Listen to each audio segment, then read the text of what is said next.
पाकिस्तानी वज़ीर-ए-आज़म और field martial ने चाइना का एक बहुत कामयाब और अच्छा विज़िट जो है वो मुकम्मल किया। इस विज़िट का जो जॉइंट स्टेटमेंट है उसको अगर पढ़ें तो उसके अंदर बहुत सारे टेक अवेज़ हैं, बड़े की पॉइंट्स हैं जिनको आने वाले महीनों और सालों के अंदर अमली जामा पहनाया जाएगा। उसके अंदर अगर चंद मोटी-मोटी बातें की जाएँ तो एक तो चाइना पाकिस्तान जो इकनॉमिक कॉरिडोर है उसका 2.0 सीपैक 2.0 का ज़िक्र है कि पहले तो हमने रोड्स इंफ्रास्ट्रक्चर डेवलप किया, अब इसको 2.0 पे लेकर जाना है और इंडस्ट्रीज़ इसके ऊपर डेवलप करनी है। ट्रेड कोऑपरेशन का जिक्र है, मिनरल्स माइनिंग के शोबे के अंदर जैसे आजकल रेयर अर्थ के अंदर बहुत काम हो रहा है उसका जिक्र आता है, उस कोऑपरेशन को कैसे एक्सपेंड करना है। लेकिन कुछ ऐसी चीज़ें हैं जो मेरे ख्याल में हेडलाइन के तौर पर आने वाले महीनों में इस विज़िट की जो राइट डायरेक्शन है उसको सेट करेंगी। रीजनल सिक्योरिटी इनिशिएटिव जो है उसके अंदर पाकिस्तान और चाइना का जिक्र आता है कि चाइना और पाकिस्तान रीजनल सिक्योरिटी इनिशिएटिव में पाकिस्तान का जो किरदार है पीस और स्टेबिलिटी के हवाले से चाइना देख रहा है, उसको as a partner China Pakistan को साथ लेकर चलेगा इस इलाकाई अमन और सलामती को इंश्योर करने के लिए। काउंटर टेररिज्म के शोबे के अंदर भी जो पाकिस्तान का किरदार है उसे उन्होंने सेंट्रल एक स्ट्रेटिजिक रोल के तौर पर आइडेंटिफाई किया। फिर ट्रांस बाउंड्री जो वाटर इश्यूज़ हैं, ये मेरे ख्याल में मोस्ट सिग्निफिकेंट एक पैरा है जो इस स्टेटमेंट का हिस्सा है कि जो ट्रांस बाउंड्री वाटर इश्यूज़ हैं उसके ऊपर दोनों ममालिक ताउन करेंगे। जब इंडिया कहता है कि वो इंडस वाटर ट्रीटी को नहीं मानता या पाकिस्तान के हिस्से में आने वाले दरियाओं का पानी रोकेगा, तो वो जो दरियाओं का पानी रोकने का जिक्र करता है उन सारे दरियाओं का जो हेड्स हैं वो चाइना से होते हुए इंडिया में आते हैं। तो ट्रांस बाउंड्री वाटर कोऑपरेशन का मतलब ये होगा कि हम एक कोऑपरेटिव अरेंजमेंट में होंगे जिसमें इक्विटेबल जो डिस्ट्रीब्यूशन है वाटर की उसके ऊपर काम करेंगे। और एक अगर कोई मुल्क उसमें बदमाशी कर रहा है, जो इस केस में इंडिया बदमाशी करने की कोशिश करता है, अगर वो किसी वाटर हेड को रोकने की कोशिश करता है तो उसका जो मंबा है पीछे ब्रह्मपुत्र दरिया है उसका, जिसका वाटर फ्लोज करते हैं आगे इंडस में और बाकी दरियाओं में, तो उसके जो हेड्स हैं वो चाइना से होते हुए वो इंडिया में आते हैं और इंडिया से होते हुए पाकिस्तान में आते हैं।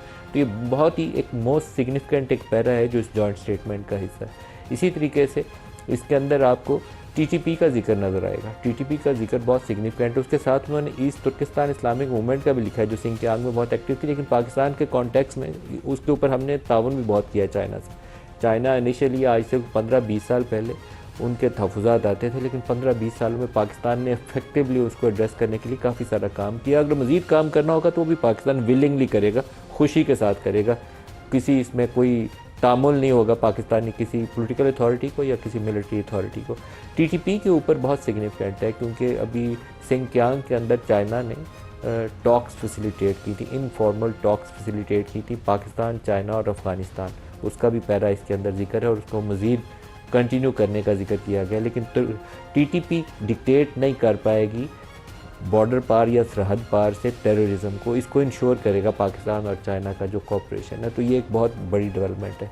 इसी तरीके से पाकिस्तान ने वन चाइना पॉलिसी के ऊपर, ताइवान के मसले के ऊपर, साउथ चाइना सी के ऊपर जो चाइनीज़ इंटरेस्ट है उसके ऊपर मुकम्मल सपोर्ट की है और बिल्कुल ये कह दिया जैसे हम कहते हैं ना कश्मीर हमारा अटूट अंग है, तो हमने कहा कि ये सारा चाइना का अटूट अंग है, चाइना का हिस्सा ये सारा इलाका।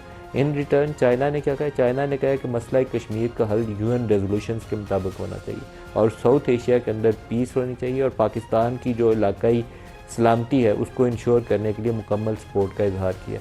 और ये जो स्ट्रेटिजिक पार्टनरशिप है इसको आगे लेकर चलना है चाइना और पाकिस्तान ने। और साथ ये भी एक उसके अंदर पैरे का हिस्सा है कि ये जो कोई दुनिया का मौसम हो, कोई दुनिया का चैलेंज हो, दो तरफ़ा ताल्लुकात की राह में वो रुकावट नहीं बन पाएगा। और इस पार्टनरशिप को लेकर दोनों मुल्क आगे चलेंगे और एक ऐसी सोसाइटी को मार्ज़ वजूद में लाएंगे, चाइना पाकिस्तान सोसाइटी को, जो नेक्स्ट आने वाले सालों के, आने वाले महीनों के जो चैलेंजेस है उसको एड्रेस करेगी। तो बड़ी जामिया किस्म का बयान है और मेरे ख्याल में मौजूदा हालात के तनाजुर में इसकी अहमियत और भी बढ़ जाती है। पाकिस्तान ने जो ईरान वाला पीस इनिशिएटिव लिया उसकी भी चाइना ने मुकम्मल सपोर्ट किया, मुकम्मल हमायत की। और अगर इलाकाई सलामती का जिक्र देखें तो मुझे लगता है कि आने वाली अगली दहाई जो है एक नई राह सेट होनी है, वो होनी है न्यू रीजनल अलाइनमेंट्स की पोस्ट ईरान वॉर। वो अगले 5-7 साल 10 साल के अंदर ये शेप लेंगी नई चीज़ें, जैसे शंघाई कोऑपरेशन ऑर्गेनाइजेशन का एक फोरम है उसका अगला इजलास भी पाकिस्तान में होना है।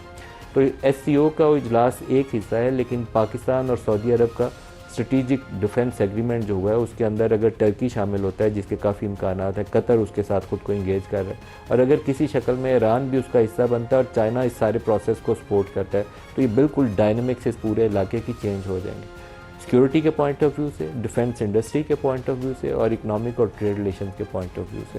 तो आज के प्रोग्राम में इसके ऊपर भी बात करेंगे, और इसके अलावा मसला ईरान के हवाले से जो ट्रंप साहब का बयान है जिसमें उन्होंने एक नई पक लगा दी है, और वो मुझे लगता ये है कि मैंने कल भी कहा था कि वो जो हटाने की कोशिश है, क्योंकि ईरान में जो उनके डिक्लेयर्ड ऑब्जेक्टिव्स थे कि मैंने रिजीम चेंज करना है, मैंने न्यूक्लियर यहाँ से मुकम्मल ख़ात्मा कर देना, मिसाइल प्रोग्राम का ईरान को हक ही नहीं है, ईरान को सफ़ाई हसी से मिटा देना, उसमें से कुछ भी लेकर वो जा नहीं रहे।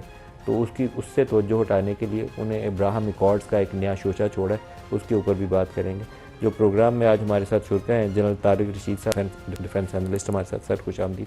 वज़ीर पार्लिमानी अमूर भी हमें ज्वाइन करेंगे, और शफ़ी जान साहब KP से सूबाई वज़ीर इत्तलात हैं, वो भी हमें ज्वाइन कर चुके हैं। सबको खुश आमदीद कहते हैं प्रोग्राम में। जनरल तारिक साहब, जॉइंट स्टेटमेंट पाकिस्तान चाइना, उसके ऊपर आपका रद्द-ए-अमल। आपने बड़े जामे तरीके से इसका इंट्रो में जिक्र किया है, और मैं समझता हूँ कि ऐसा जॉइंट स्टेटमेंट मैंने तो पहले नहीं देखा। बहुत ही जामे, बहुत ही मुफस्सल और बड़ी क्लैरिटी के साथ। अब देखिए जॉइंट स्टेटमेंट में क्या है।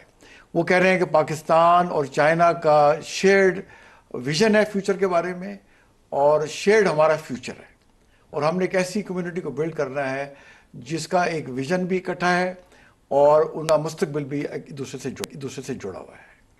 और देखिए उसमें आप कोई सब्जेक्ट ले लें, उसमें जिक्र है, डिफेंस का जिक्र है, सिक्योरिटी का है, डिप्लोमेसी का है, स्पेस का है, सिक्योरिटी का है, कनेक्टिविटी का है, पीपल टू पीपल कॉन्टैक्ट्स का है।